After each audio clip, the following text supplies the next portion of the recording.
welcome to another episode of By Kids for Kids Storytime.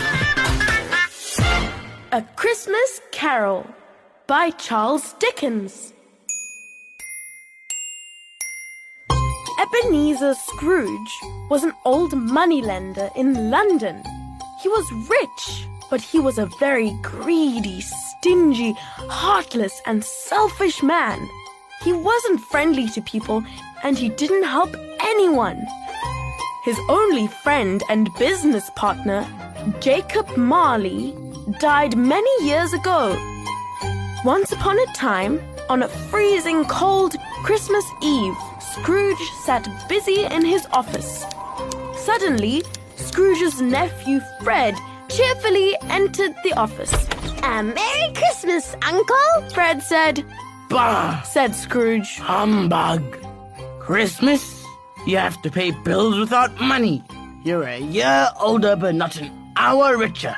You celebrate Christmas in your way, and let me celebrate it my way. But you don't celebrate Christmas, said Fred. Why don't you come and join us for Christmas? But Scrooge said, No, just get out.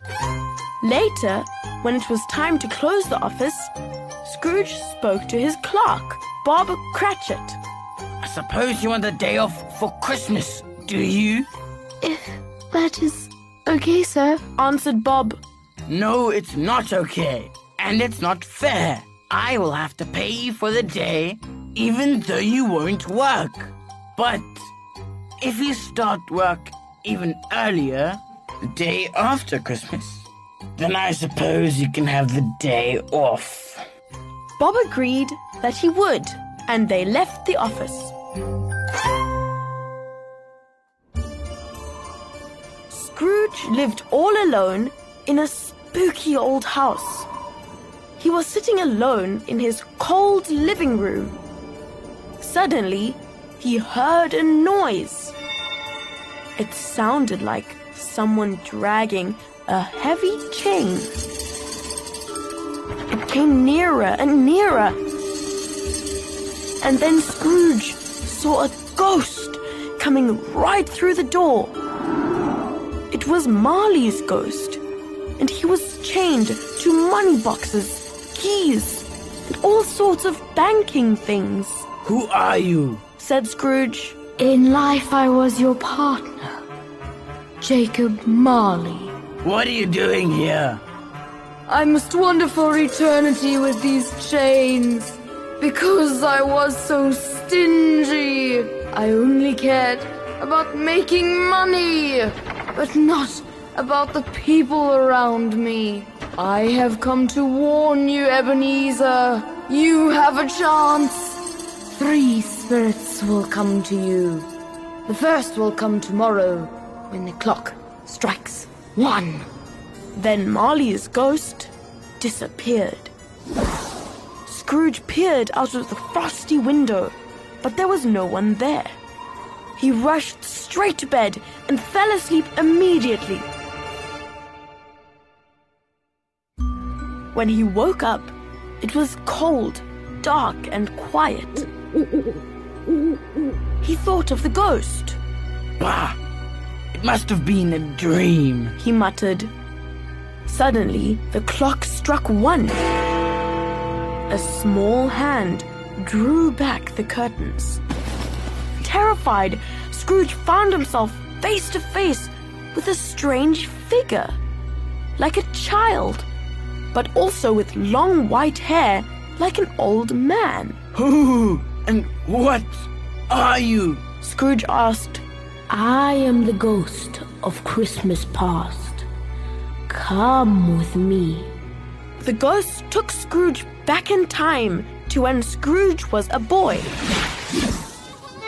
There, Scrooge could see his younger self playing with other kids. They were cheerfully cavorting around a Christmas tree. Although they were poor, they had lots of fun.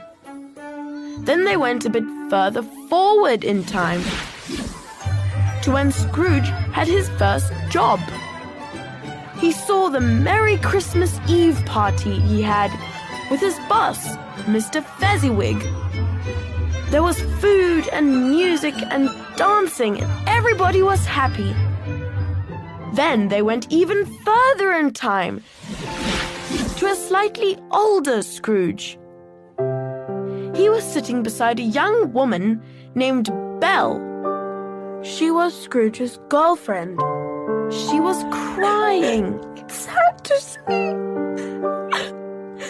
that your love of gold and riches is greater than your love for me. Goodbye, Ebenezer.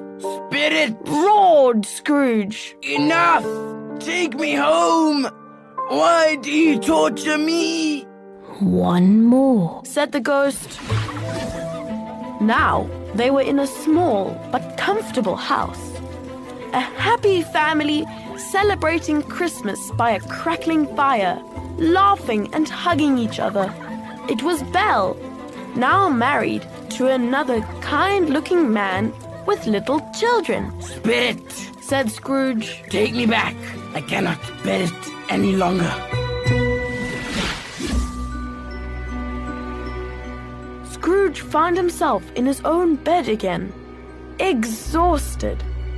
He sank into a deep sleep again, but not for long. The clock struck 1 again, and Scrooge woke up to see the second spirit, the ghost of Christmas present. It had curly brown hair and sparkling eyes. It took Scrooge's hand and brought him to Bob Cratchit's poor little house. In the kitchen, Mrs. Cratchit was preparing Christmas dinner. Her children were playing and laughing. Bob came in the kitchen with his son, Tiny Tim, sitting on his shoulders. Tim had a little crutch and had an iron frame around his legs. Tiny Tim was desperately and dangerously ill. When Christmas dinner was ready, everyone sat down at the table. With the little they had, Mrs. Cratchit had prepared a wonderful Christmas meal. A Merry Christmas to us all, my dears, said Bob Cratchit. Merry Christmas, dear family, said Tiny Tim. He sat very close to his daddy upon his little chair. Bob held his little hand tightly, as if he was scared of losing him.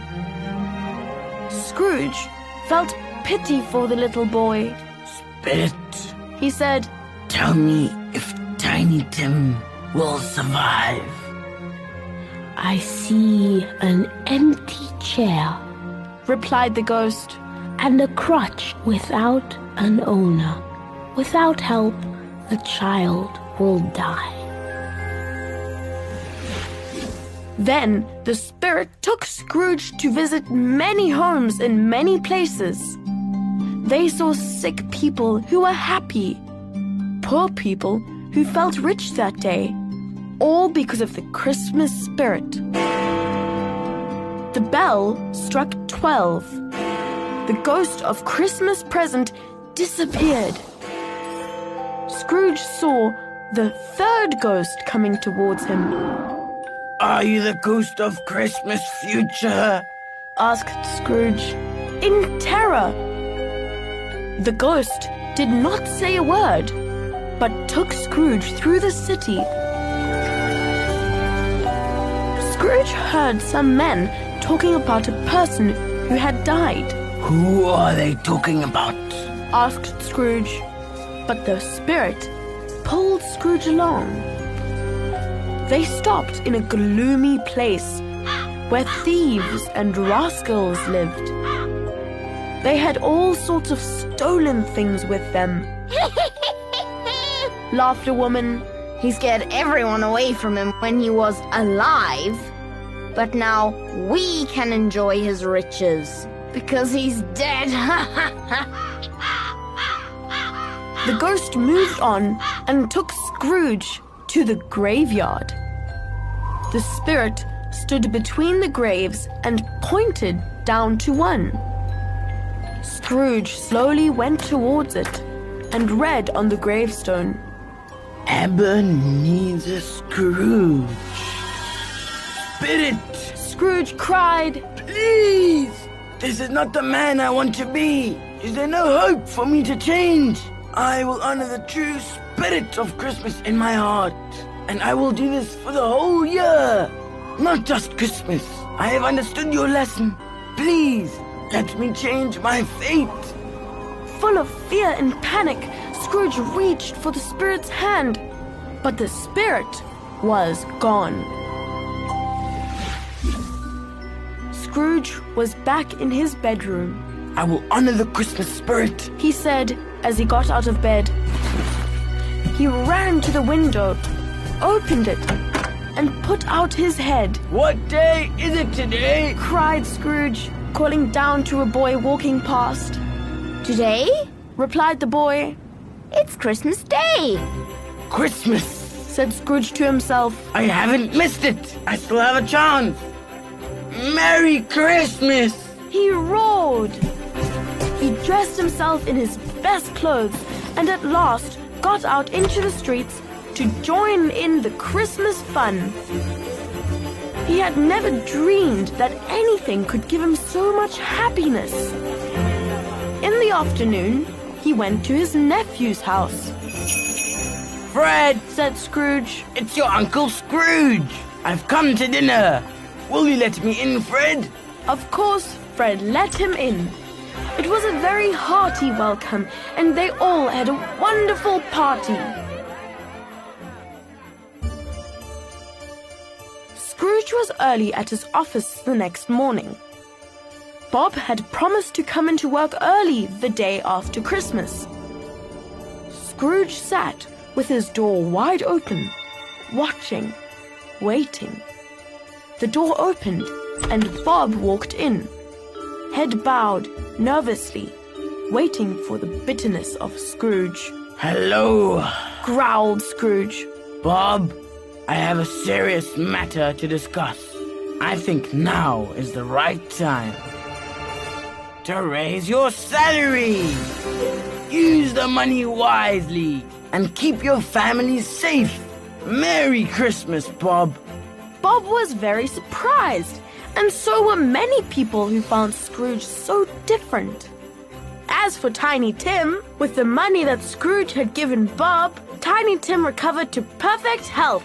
Scrooge visited them often, and he became a great friend of the family. Scrooge had become a better person. From that day on, he showed everyone exactly what Christmas was all about.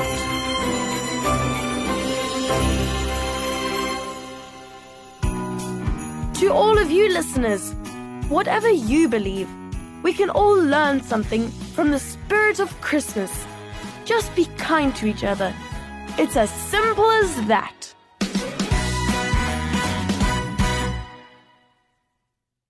Hey guys, if you like this episode, please share it with your friends and family. It is one of the best ways to support BKFK Storytime.